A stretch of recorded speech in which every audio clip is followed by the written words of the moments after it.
अब की बार हुड्डा की सरकार, ये नारा दिया था स्वीटी बुरा ने घिराए में भूपेंद्र सिंह हुड्डा की मौजूदगी में। और मेरे साथ खड़े हैं पूर्व केंद्रीय मंत्री जयप्रकाश, ये भी वहीं पर मौजूद थे। जबरदस्त नारे लगे थे, जबरदस्त भीड़ थी और ये कहा गया अब की बार हुड्डा की सरकार, बड़ी ताजगी आ गई थी, तेजी आ गई थी आपकी पार्टी में। गई बुरा तो उन्हें पूछो गई कि नहीं, कि मुझे क्या पता यार, लेकिन ये बता दिया सरकार हमारी आएगी। नहीं तो ये हुआ क्या था उस दिन? तो बड़ा जोश था, मतलब पूरा पसीनों पसीने, अब की बार हुड्डा की सरकार, पूरे नारे लगाए थे, गिराए एक कर दिया था आपने। और वो बीजेपी ले गई, मतलब ले गई या चले गई या हो क्या रहा है? तो बीजेपी तो वो लोग बताएंगे, इस बारे में मैं कुछ नहीं कहूँगा, क्योंकि वो गए कि नहीं गए अभी तो ये भी नहीं कह सकते क्या है क्या नहीं। मुझे क्या भी कसर है? मुझे नहीं पता क्या है। ये हो क्या रहा है? मतलब जानना चाह रहा था, मतलब कांग्रेस उनको तवज्जो नहीं दे रही है, सम्मान नहीं दे रही है, या बीजेपी आपसे ज़्यादा सम्मान दे रही है? मुझे यार उनसे पूछो ना, मुझे क्या पता इस बात का। मेरा तो कोई लंबा चौड़ा संबंध नहीं है। पूरी पार्टी, जयप्रकाश जी, पूरी पार्टी ने ताकत झोंक रखी थी, उनके लिए रैली कर दी, सम्मान कर दिया, और पता नहीं क्या क्या कर दिया था। वो लोग चले जाते हैं तो उसका पता ही नहीं होता। जहाँ भी चौधरी भूपेंद्र सिंह हुड्डा जाएंगे, उदयभान जी जाएंगे, दीपेंद्र जी जाएंगे, वहाँ पूरी पार्टी तो काम करेगी। वो किसके लिए जा रहे हैं, क्या कर रहे हैं, वो उनसे पूछो, मुझे क्या पता। वो तो उनसे पूछो, वो बतावेंगे। लेकिन मैंने एक बताई थी बात कि अब की बार 100% कांग्रेस सरकार, हुड्डा सरकार लेकर के आएंगे। अच्छा, अभी आप गए भी थे वहाँ, रोजगार को लेके भी अभी आपका अभियान चल रहा है, कैंपेन था युवा कांग्रेस का, उसमें भी आपने कहा। पर साथ में आप एक बात और भी कहते हो कि भी पर्ची तो मैं लिया करता था, लेऊंगा ना। मैंने ये कही नहीं कि तो तेरा ड्रामा था सारा। अब हम तो आप लोगों ये अपना तो बयान है प्रधान जी, आपका रिकॉर्डेड बयान है। पर्ची को नौकरियों की थी क्या? नौकरियों के लिए पर्ची ली दोबारा सुना देंगे? सुना हो। मैंने ये कहा था भाई कोई मतलब नहीं है ये पर्ची खर्ची। तो मनोहर लाल से यह बात क्यों नहीं पूछते? तुम बार बार इस बात को दोहराते हो कि मुख्यमंत्री जी आपने कहा था कि भ्रष्टाचार नौकरियों में नहीं होगा। आज 58% की तो नौकरी लगी, और 64 वाला वंचित रह गया। लड़के सड़कों पर बैठे। जो मैं बार बार बात कहता था, सबसे ज़्यादा भ्रष्टाचार हरियाणा बनने के बाद नौकरियों में, बदलियों में इस सरकार में हुआ, आज तक किसी सरकार में नहीं। इन्होंने तो नौजवानों के साथ बड़ा भारी खिलवाड़ किया है। अच्छा, कैसे देखते हैं? अभी लोकसभा चुनाव की घोषणा किसी भी वक्त हो सकती है, आपको पता है। तैयारी आपकी भी चल रही थी, तो तैयारियां उसी तरह चल रही हैं या कुछ? क्यों, उसमें क्या है? मैं इंचार्ज हूँ इस जिले का। यहाँ से जो भी कांग्रेस की टिकट लेके आएगा 100% जीतेगा। नज़दीक भी नहीं बीजेपी, 100 कोस नहीं। और तंतोड़ा से साय में देख भी लिया होगा कि हुए थे लोग। वो आपने भी सुन लिया। इन्हें संभालेंगे लोग। जो भी बीजेपी की टिकट लेके जाएगा शहर और गांव में, उसका उन्हें सामना बड़ा कठिन होगा लोगों का करना। विश्वासघाती लोग हैं। अब आपके सामने देखो ना, किसानों के साथ तो माननीय प्रधानमंत्री जी ने समझौता किया था। प्रधानमंत्री जी की अनाउंसमेंट थी, आज वो कहाँ गई? आज लोग फिर आंदोलन पर उतारू हो गए। तो ये मोदी जी की गारंटी, मोदी जी की गारंटी, कहाँ गई मोदी जी की गारंटी? अच्छा, कैप्टन अभिमन्यु तैयार हो रहे हैं बीजेपी में? कोई हो यार, कैप्टन अभिमन्यु तैयार हो, उनकी पार्टी है, किसी ने कर लो, कांग्रेस को क्या फर्क पड़ता है? आपकी तैयारी कितनी है? जयप्रकाश की तैयारी कितनी है? नहीं, जयप्रकाश की कोई तैयारी नहीं है। जयप्रकाश पार्टी के लिए तैयारी कर रहे हैं, जबरदस्त तैयारी है। हर घर घर कांग्रेस, हर घर घर कांग्रेस। हमारे पार्टी के बूथ इंचार्ज, हमारे पार्टी के सब पोलिंग इंचार्ज, पूरा कंप्लीट हमारा ढांचा तैयार है। इसीलिए बौखलाहट में आप देख रहे हैं कि भारत के प्रधानमंत्री जी के पास और प्रदेश के मुख्यमंत्री जी के पास इंटेलिजेंस है। उनकी जो रिपोर्ट जाती है, बौखलाए फिरे मुख्यमंत्री जी, बौखला रहे हैं। बहुत मुश्किल है। केंद्र की बीजेपी सरकार ने चौधरी चरण सिंह को भारत रत्न की घोषणा कर दी। किसानों के भी नेता थे, जाट नेता भी थे। इससे फर्क कितना पड़ता हरियाणा की पॉलिटिक्स पे? कोई फर्क नहीं पड़ता। ये भारत रत्न देने से न्यू फर्क पड़े, ये तो उनका सम्मान है, कर दिया। कांग्रेस भी दे सकती थी, आपकी सरकारें रही हैं, उनका सम्मान करना चाहिए। यार ये बातें तुलना क्यों करते हो? इन बातों का कोई लाभ तो है नहीं। ये अर्थहीन प्रश्न होते हैं आप लोगों के, जो तो कभी अर्थ नहीं हो सकता। जवाब हो सकता है अर्थहीन। अर्थहीन प्रश्न है कि भाई क्या, किसने कब क्या किया, किसने कब क्या किया।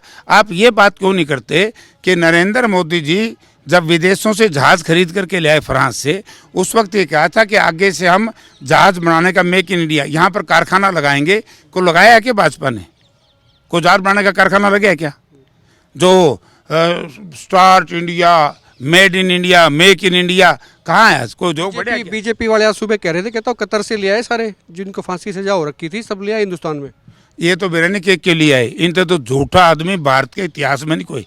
और ना ही लोग इनकी चर्चा करते। मैंने बताया तो था एक लाइन में कि आपका आप गए थे सिसाई गांव की, मैं देख रहा था, तो उन लोगों ने क्या जवाब दिया। लोग तैयार हैं इनका। कट्टर से नाराज थे लोग। सबसे नाराज हैं, बीजेपी से नाराज हैं, नोट कट्टर। बीजेपी से नाराज हैं, बीजेपी के कार्यकर्ताओं से, बीजेपी के हर जनप्रतिनिधि से नाराज हैं। जिस तरीके से बीजेपी ने अपने शासनकाल में जात पात का जहर फैला करके, धर्म का शब्द का इस्तेमाल, दुरुपयोग करके, राजनीति में इस्तेमाल करके नाश किया है। आप देखना जिस दिन इलेक्शन डिक्लेयर होगा, इन लोगों को मुंह दिखाने लायक नहीं बचेंगे लोग। इन लोगों ने बार बार ये कहा था कि हम 15 लाख रुपये लिया है कि आपके खाते में आए 15 लाख। अच्छा, ये तो पुराना हो गया डायलॉग आपका, आप मंचों पे बोलते हो। नहीं हम नहीं, मैंने तो कहीं सोचा नहीं था मेरे लाख आएंगे, 15 आएंगे, 15 रुपए आएंगे, लाख आएंगे इस बात से। मैंने तो सोचा था मैं मोदी की सरकार बताऊंगा, तो पहले करोड़ों में है। फिर उसमें तो हर किसी ने क्या दर्द है मेरे करोड़ों में। मैं ये कह रहा हूँ कि मोदी जी ने जो वायदा किया था जनता से, वो क्यों नहीं निभाया। मोदी जी ने कहा था 2 करोड़ बच्चों को रोजगार देंगे हर महीने, हर साल दे दिया क्या 2 करोड़ बच्चों को रोजगार। आज आपने देखा होगा स्क्वायर मार्केट में कैसे बच्चे घर घर जाकर के कह रहे हैं कि ये बेईमान सरकार है, बच्चों के साथ विश्वासघाती सरकार है। तो इस तरह की बात करो। अब ये जुमले लोग सीख लिए। अब तो सर्वेश बाबू, लोगों ने निर्णय ले लिया है कि बीजेपी जेजेपी गठबंधन जा रहा है। आज आपने देखा ना क्या हालत हुई बिहार में। आप लोग उस दिन पूछ रहे थे मुझे, तो उनके भागे तो दोनों तरफ से भाग रहे हैं। क्या फिर कहाँ ये राज रह गया सारा। ये धन का और बहुमत का दुरुपयोग करके इस तरीके से लोगों को दबाया जा रहा है, लोगों पार्टियों को तोड़ा जा रहा है। बीजेपी की हालात कैसे लगती हैं आपको? अजय सिंह ने कहा कि भिवानी से चुनाव जरूर लड़ेंगे और दुष्यंत चौटाला हिसार में सक्रिय हो रहे हैं। बीजेपी ने भी अभी कहा नहीं कि भाई क्या होगा नहीं होगा। मैं उस चक्कर में नहीं बढ़ता हूँ, तो वो जाना उनका काम जाना है। मैं उस चक्कर में कैसे हैं तो ये ना, मैं क्यों देखूं दूसरे के बाथरूम में, कभी ड्राइंग रूम में, कभी देख लो। पर शैलजा की यात्रा तो पूरी होली, धूम मची कि नहीं मची? ठीक है, फिर अच्छी बात है। शैलजा पूरी होगी तो तरह के दर्द है, उससे हमारा दर्द नहीं है, आपको दर्द। ना हमारा कोई दर्द नहीं, अच्छी बात है। बाबरी साहब ने चिट्ठी जारी की थी, आपको दर्द नहीं होता? चिट्ठी जारी नहीं होती। ठीक होगी हमारी चिट्ठी, सब हमारा पार्टी का मामला है, हम इस पे कुछ भी बोलेंगे और मामला बिल्कुल सही है। अच्छा, बोलोगे नहीं, बुलवाओगे आप? ना, कोई नहीं बोलता। बाबरी से बुलवा दिया आपने, खुद आए नहीं फ्रंट पे। नहीं बोलता ना बाबरी साहब, हमारी पार्टी या जो सही चीजों, इससे कांग्रेस का ग्राफ बढ़ा कि नहीं बढ़ा? मैं तो सही बात है, मैं पार्टी के यात्रा से ग्राफ बढ़ा कि नहीं बढ़ा? पार्टी के किसी भी मामले में जो पार्टी का मामला है, पार्टी प्लेटफॉर्म पे बोलूंगा, ना कि पॉलिटिकल प्लेटफॉर्म पे। तो चलो कोई बात नहीं, बोले ना ग्राफ बढ़ा कि नहीं बढ़ा। मैं इस पे कोई बात नहीं करूंगा, अब मैंने बंद कर दिया।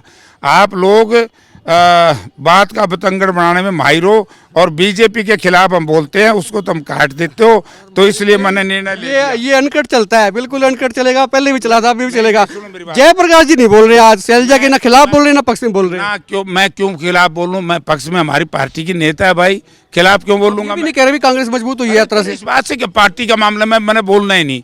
मैं, क्योंकि आप लोग अनकट नहीं चलाते। दो बात पूछनी है, विपक्ष में विपक्ष का आदमी हूँ। आपने ये पूछा नहीं कि मनोहर लाल जी कितने दिन से कहते थे ना धन होगा, ना बल होगा, ना मन होगा। आज हालत क्या है प्रदेश की? लॉ एंड ऑर्डर की आप पूछते नहीं, आपको रोजगार की आप पूछते नहीं, महंगाई की आप पूछते नहीं। रोजगार की तो कह रहे, कहते जी अभी भी जो रिजल्ट आया है ना उसमें देखो जी, आप जाके देख लो, कहता बिना पर्ची के, बिना खर्ची के लोग लगे हैं। क्या माड़ में लागे हैं? वो मेरिट कैसे टूटी है? मेरिट कैसे टूटी? 3 करोड़ रुपए इन्हीं का राज था ना। Staff selection, Haryana public service commission के दफ्तर में 3 करोड़ रुपए बरामद हुए ना रिश्वत के। तो कह रहे पकड़े हमने। अच्छा, वो कह रहे पकड़े, जो गोलमाल ने कौन पकड़ेगा? सत्ता परिवर्तन के बाद जनता के सामने असलियत आ जाएगी जब इन लोगों की इंक्वायरी खोलेंगी। ईडी की जो जांच हुई है उसके बाद हुड्डा साहब कुछ नरम नहीं हो गए थोड़े से? क्यों हुड्डा साहब क्यों नरम होंगे? ईडी की पहली बार जांच हुई, 10 साल हो गए उनकी करवाने। ईमानदार आदमी, पाक साफ आदमी, कभी किसी से दबता नहीं, ना किसी से डरता। शुक्रिया बात करने के लिए। पूर्व केंद्रीय मंत्री जयप्रकाश थे और ये कह रहे हैं भाई हुड्डा साहब बेहद ईमानदार हैं, ना डरते हैं ना दबते हैं। नौकरियों की बात पे भी उन्होंने कहा, लेकिन शैलजा की बात पे उन्होंने कहा भी आज कुछ नहीं बोलेंगे। यात्रा उससे कांग्रेस मजबूत हुई है, शैलजा की यात्रा से नहीं हुई है, वो आप ही बता दें। लेकिन जयप्रकाश जी ने इनकार कर दिया भी नहीं, इस पर आज कुछ नहीं बोलेंगे। और स्वीटी बुरा बीजेपी की तरफ चली गई है। इनके मंच पे वो खूब ज़ोर ज़ोर से कहा था उन्होंने कि इस बार हुड्डा की सरकार, लेकिन हुड्डा की सरकार लाने की जो बुलंद आवाज़ उन्होंने दी थी वो अब आवाज़ बीजेपी में चली गई है। वीडियो को शेयर करें, खुल के कमेंट करें और आप देखते रहे एक मिनट पोस्ट।